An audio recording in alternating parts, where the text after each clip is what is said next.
आता काय काय बसलेले म्हणते लयच उतू येते का भांडवल करते काय बोलणाऱ्याचं मला सगळंच माहित झालं.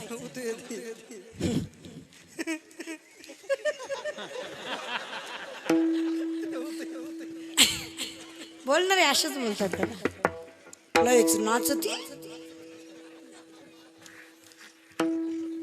माझ्या राजाच्या इतिहासाला भांडवल करायची गरज नाही, फक्त जाणीव आहे. वैद्य ने हमें बीमार लिख दिया, रोग पूछा तो हिंदू धर्म से प्यार लिख दिया.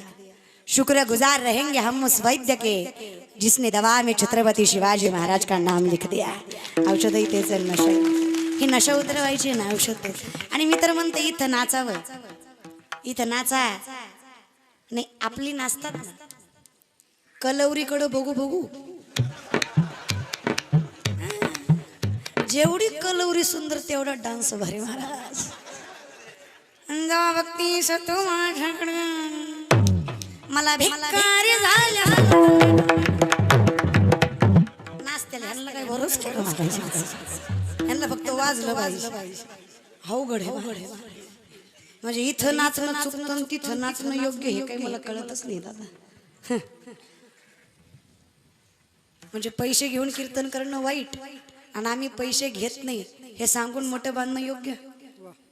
कळलं त्यालाच कळलं. त्याच्यापेक्षा सांगून घेतलेले बरे ना दादा. चला या जागेवर या म्हणून तुम्हाला सांगते मागली फार अवघडात शिरू नका. फक्त व्हायचं आहे ना साधा परमार्थ. साध्या गोष्टी आम्हाला कळतच नाही दादा. आमचं फार अवघड झालं. म्हणजे मी तर म्हणते ह्यांना साधं काही कळतच नाही. मी असं नाही म्हणत की तुम्ही साधे अवहित वर म्हणता सोडा अभंग तर सोडा. ह्यांना साधी गाणी सुद्धा पटत नाही, अवघड गाणी. महाराज जुन्या काळातली जुन्या पिक्चर मधली गाणी सुद्धा गोड होती. तुम्ही ऐकलं, आजोबा बरेच दिसतात पुढे. जुनं सगळं गोड होतं, अर्थपूर्ण होतं, साधं होतं, समजेल असं होतं. ऐरणीच्या तेव्हा तुला ठिणगी ठिणगी वागते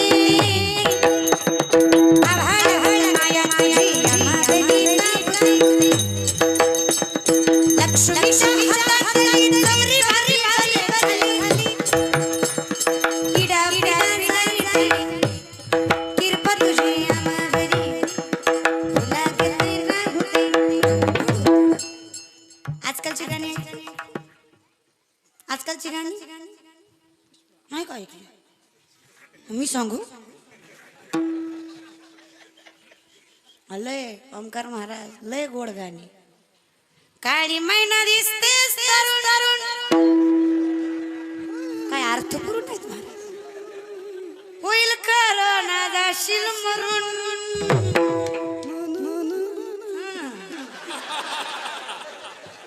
लोक तुला टाकत्याल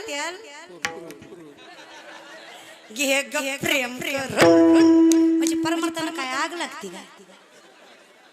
लय अवघड महाराज. मला म्हणजे असं कधी कधी वाईट वाटतं. आम्ही एवढा तुकाराम गाथा चालला तरी आम्हाला एवढे अवघड शब्द सापडले नाही. हे शब्द कोशात तरी कुठल्या गेले. आग बाय आग बाय आग बाय.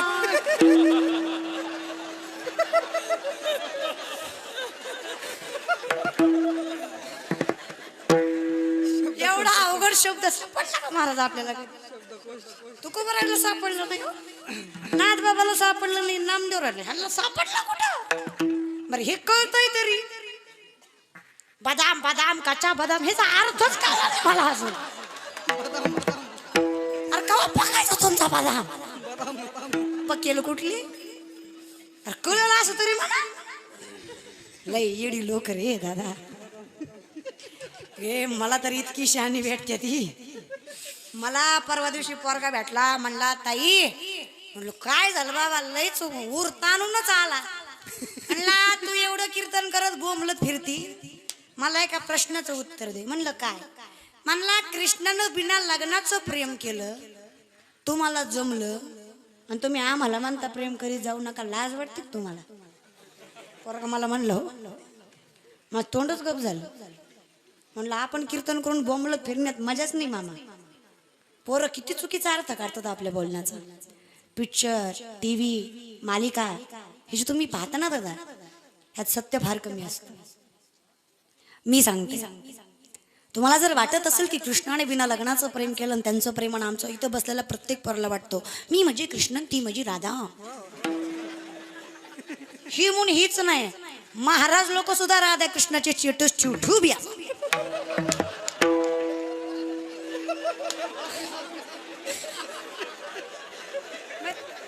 तुम्हाला वाटतं काय, आम्हाला कळत नाही. तुम्ही स्टेटस ठेवायचं कारण आहे काय, कारण आहे त्याचं एक कारण आहे. एक तर दिसताना पोरगा आदर्श दिसतो आणि पोचायची तिच्यापाशी भावना पोचते. स्टेटसला वेगळं कॅप्शन द्यायची गरज नाही महाराज. नाही रे दादा, बहीण आहे. राधा 21 वर्षाची होती तेव्हा श्रीकृष्ण 5 वर्षाचा होता. राधेला नवरा होता जेव्हा देव रांगत होता. त्याचं आणि आपलं प्रेम कधीच समान असू शकत नाही. त्याचं प्रेम निकलंकित निर्वासनिक होतं, आपलं प्रेम वासनिक निकलंकित आहे. याला सिद्धता आहे महाराज. राधे राधे ये श्यामा सुंदर, राधे राधे ये श्यामा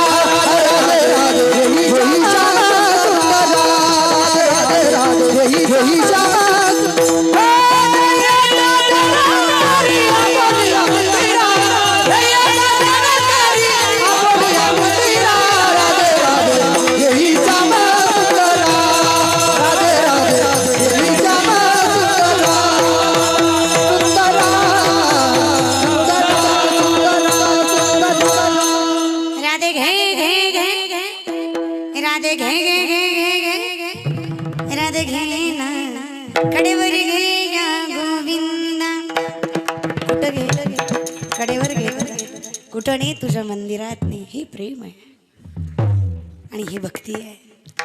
म्हणून थोडं समजून घ्या. दिसतं त्या गोष्टी सगळ्या सत्य नाही दादा. इथं सत्य समजून घ्यायचं म्हटल्यावर भक्तांचे डोळे असले पाहिजे, समान दृष्टी असली पाहिजे. बेकारी आणि आमदार एका नजरेत दिसला पाहिजे तर तुम्ही भक्त. तुम्हाला याची काळजी नसली पाहिजे. आता बघा, देही उदास म्हणजे देही उदास व्हायला काही वेळ लागत नाही. पोरगी नाही म्हणली तरी आम्ही देहाला उदासच असतो महाराज, आहे की नाही. पाकिट मना जोगतं नाही भेटलं तरी आम्ही देहाला उदासच असतो दादा.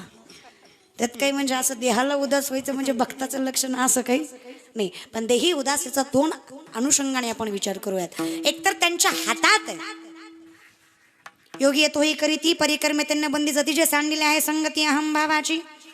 संतांच्या हातात आहे जन्माला यायचं कधी आणि जायचं कधी. जे देही काळजी नाहीये त्यांना.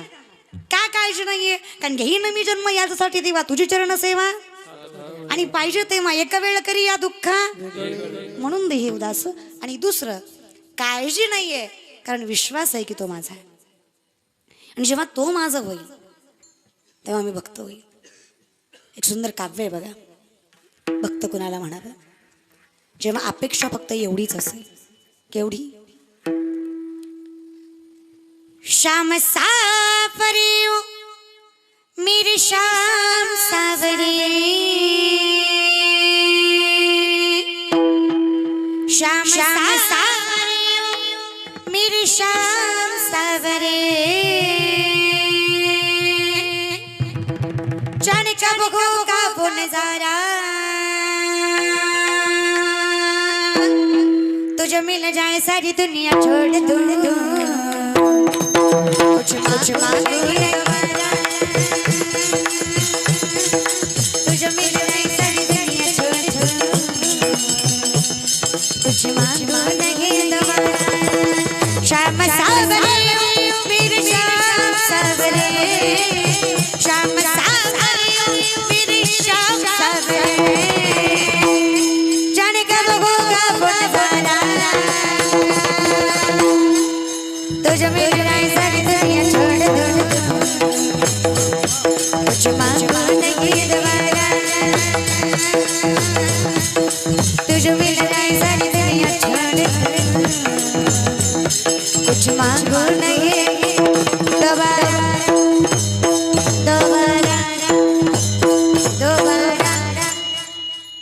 गरजच नाही ना, कारण मागे पुढे उभा आहे काळजी नाहीये, कारण विषय तो त्यांचा विषय नारायण होणं. भगवंताच्या पलीकडे कधी काही सुचणं नाही. आणि जर आपण तेवढं केलं ना, फक्त कुणाला म्हणावं देही उदास कशाला म्हणावं. मंगळवेढ्याच्या भिंतीखाली चोखोबऱ्यांचा मृत्यू झाला. पांडुरंगाच्या डोळ्यात पाणी येत आहे. नामदेवरा विचारतात देव आहेस तू, रडतोयस? काय सांगू ना, माझा चोखा गेला. विनंती आहे माझी, त्याची असती तरी माझ्याकडे घेऊन ये. नामदेवराय म्हणला देव आहेस ना तू, कळत नाही तुला? हजारो माणसं मेली त्या भिंतीखाली, मी चोखोबऱ्यांची हाडं कशी ओळखायची? पांडुरंग सांगतात खरंय तुझं नामा. प्रत्येक हाड कानाला लाव, ज्या हाडात ना विठ्ठल विठ्ठल असा जयघोष येईल ना नामा, ते हाड माझ्या चोक्याचं असेल. जे देही उदास, कारण विषय तो त्यांचा. ह्या दोन अनुषंगाने भक्ताचं वर्णन करतात. म्हणून संत उत्तम आहेत, तुम्ही आम्ही मध्यम आहेत. आम्ही परमार्थ केला पण आपल्या हितासाठी, आपल्या स्वार्थासाठी. पण हे भक्त नाही. मग भक्त कोण? अभंग शब्द.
ऐसे जाणार जे देही उदास गेले आशा पाश. आशा तर ठीक आहे माऊली, 7 प्रकारचे पाश ज्यांनी निवारले. आशा ज्यांच्या ठिकाणी कल्पनाच नाहीये, काळजीच नाहीये, मागणीही नाहीये, तो भक्त. विषय तो त्यांचा झाला. एवढं सोपं नाही. विषय नारायण होणं, जीवाला विसरून परमार्थ करणं एवढं सोपं नाही.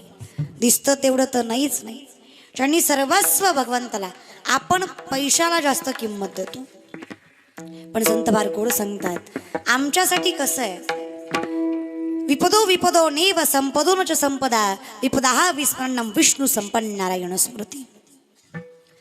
ज्याला तुम्ही विपत्ती समजता ती विपत्ती नाहीये, ज्याला तुम्ही संपत्ती समजता ती संपत्ती नाही. भगवंताला विसरणं ही खरी विपत्ती आहे आणि भगवंताला मनात ठेवणं ही खरी संपत्ती आहे. हे त्याला जमलं ज्याचा विषय तो त्यांचा झाला. हे आपल्यासाठी अवघड आहे, कारण आपण पैशाच्या पाठी लागलेली माणसं आहेत. ऐका, आपण पैशाबाई गावात असा सरपंच केला ज्याला सही सुद्धा येईना. तुमच्यातला चांगला आहे, दुसरीकडला तो बिचारा अंगठा मारू मारू बेजार. मास्तर म्हणला सरपंच झेंडा वंदन, सरपंचाला राष्ट्रगीत पाठ नाही ते ह्या करून उभं राहिलं. मास्तर म्हणला सरपंच झेंड्याची दोरी वाढा, सरपंच देशप्रेमी नव्हता देशीप्रेमी होता. सरपंचाने इतकी भारी दोरी वडली झेंडा खाली सरपंच वर गेला. मग तुमचे काय डोळे झाकलेले होते का रे? पैशाच्या पाठी लागलेलो. माझी विनंती आहे, पायाला हात लावून सांगते, इथून पुढं गावातला 15 ऑगस्ट 26 जानेवारीचा तिरंगा कुठल्याच पैशावाल्याच्या पदाधिकाऱ्याच्या हाताने फडकवायचा नाही. गावातला तिरंगा त्या कुटुंबाच्या हाताने फडकवा ज्या कुटुंबातला पोरगा आर्मीत आहे. तिरंग्याची जाण त्या कुटुंबाला भरायचं. त्या हातवर झेंड्यासाठी काय गमवावं लागतं. त्या आईला विचारा ज्यानं पोटचा गोळा दिला, त्या बापाला विचारा ज्यानं म्हातारपणाची काठी दिली, त्या बायकोला विचारा ज्यानं कपाळीचं कुंकू पुसलं, त्या लेकरांना विचारा. बापाच्या हाताला धरून जग बघायच्या काळात त्यांचा बाप जगाच्या रक्षणासाठी सीमेवर उभा होता. तुम्हा आम्हाला काय दादा, कधी कधी जे आपल्यासाठी मेले ना ते बिचारे वर बसून विचार करीत असते, यहाँ कोई मरे वोटों के लिए तो कोई मरे नोटों के लिए, यहाँ कोई मरे वोटों के लिए तो कोई मरे नोटों के लिए. भगत सिंह सुखदेव भी सोचते होंगे हम भी मरे किन हरामजादों के लिए. कोणासाठी मेलो बाबा? यांच्यासाठी. काय केलं दादा आम्ही समाजासाठी? काहीच नाही. आमचं कर्मही सत्य नाही आणि आम्ही परमार्थ करतो. थोडे प्रामाणिक राहा, थोडे प्रामाणिक राहा. फार नाही पण कमीत कमी थोडे तरी प्रामाणिकपणा असू द्या. आणि जर तुमच्याकडे प्रामाणिकपणा नाही ना, मी परमार्थ करू शकत नाही. थोडे सत्याने वागा, खऱ्याला खरं म्हणत जा, खोट्याला खोटं म्हणत जा.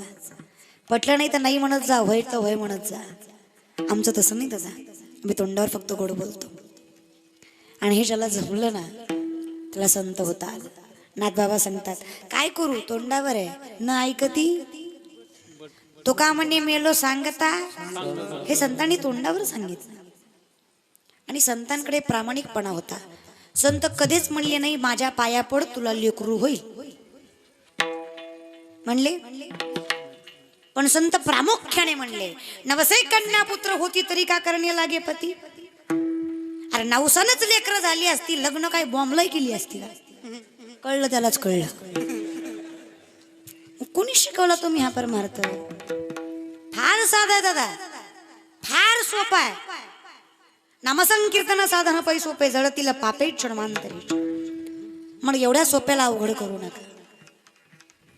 थोडे डोळे उघडा, पहा, दिसतंय पण बोला. आपलं कसं आहे सत्ते पुढं शहाणपण चालत, पण असं नसलं पाहिजे. खंबीरपणे उभे राहा. आणि एकदा तुम्ही उभे राहिलात ना, निर्वाणी गोविंद असे मागे पुढे, निर्वाणी गोविंद असे मागे पुढे, निर्वाणी गोविंद असे मागे पुढे, निर्वाणी गोविंद असे मागे पुढे, निर्वाणी गोविंद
पाहिजे ना